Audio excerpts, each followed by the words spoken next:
täällä on taas LPS. No, blogi. Mä en näe tässä napsablogi, mutta blogi. Ja mä oon tänään puhun Undertaleista. Ja niinku tää petsi on. Mulla tän pitäis olla mukaan koira, mutta tää on kissa siis. Tää on kissa. Mä sanon suoraan, että tää on... Ui. Mut kuitenkin. Mä oon tänään puhun Undertaleista.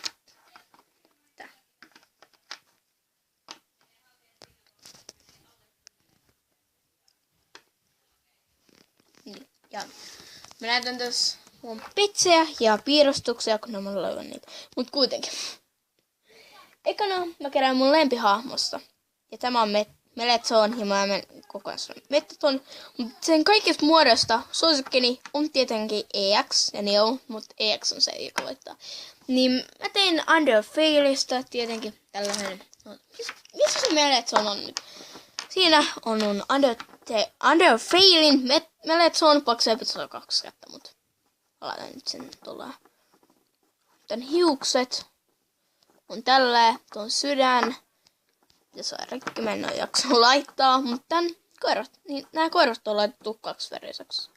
Koska toi on hännän perässä, se on punasta. Koska nää on housua, sitten tuossa alkaa niinku sopia toi.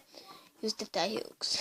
Nää hiukset on tehty. Mä en muista, mistä nää hiukset on tehty, mutta kuitenkin. Ihanaa. Tän silmät ovat punaiset, ottakaa mä tarkennan. Ja tää laatu on siis huono, koska mä kuvaan puhelimella. Ja tässä on tämä. Ja niin.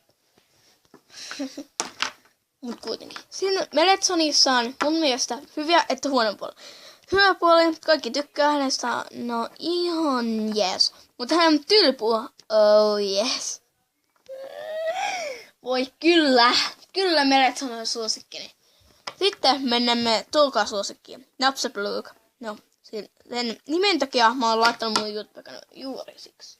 Mä en näyttänyt siis petsiä, mutta ihan sama. Mä voisin näyttää kuvan siitä, jos muistais. Mut mihin jäätiekään, kun mun välit oli keskittää.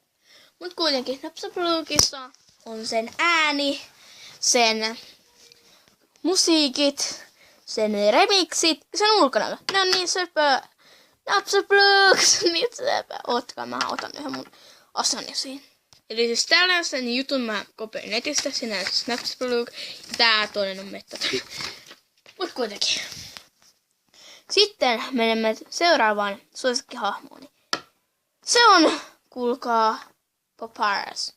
Papyrus on suosikkini, koska hänen äänensä, hänen tyylipuhunsa, se kun hän raivoo hänen joo, jos ihmettelette, onko säänsä hänen pikkuvelensä vai isoveli.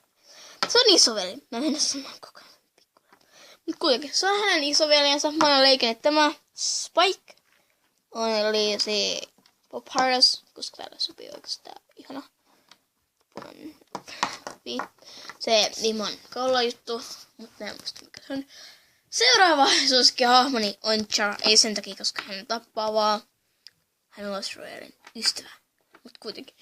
Niin mä tein Charasta 2 petsiä, tällä hetkellä. Mut mä laitan Charalla yhden kalkon.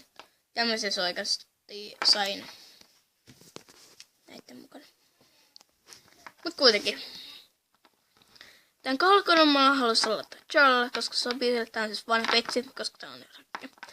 Ja mä oon koira rakkotan, niin mä päätin, että se tulee Chara tän alapuolelle tollanen. Ja tää on siis tällainen. No mä en jaksa laittaa mennä suuhun sitä, koska toi hymy on ihana. No ei nyt ihan ihana, mut kuitenkin. Ottakaa pikku hetken, mä etin nyt sen toisen. Fresky. Toisen Charan, ei Fresk, vaan Charan. Sitä ei nyt löy, niin kuitenkin. Charan yksi suosikeista. Sitten on vielä yksi, mikä on mun yksi maailman suosikeista. Se on... Torel. Torel on mun yksi suosikeista, koska hän on kiltti ja... Niin. Mut ei sit enempää hänen tyylinsä puhua. Hän on niin lempeääninen ja sellainen. Mut sitten yhdestä vielä, joka mun kaverin suosikki. Mä en tiedä, onko mä paras vai mikä se. Mutta se on yksi maailman parhaista. Mun kaveri, jossa nimi on Dana. Dana Husu. Älkää soittako hänellä. Hän on sitten aika rajoistava kaveri. Niin. Mut kuitenkin. Jos katsot tätä Dana, niin ei pahalla. Undyne. Undyne on hänen, eli kala lady. Toisin sanottuna hän on kala lady. Eli siis sellainen kala, joka on puoliksi kala. Mut kuitenkin hän on Cardin johtaja ja Vapaa Solusen. Eikö hieno? Mut kuitenkin. Tää video on tässä, koska mulla loppuu tää aika kuvata tässä. Niin se olisi niinku moi moi moi.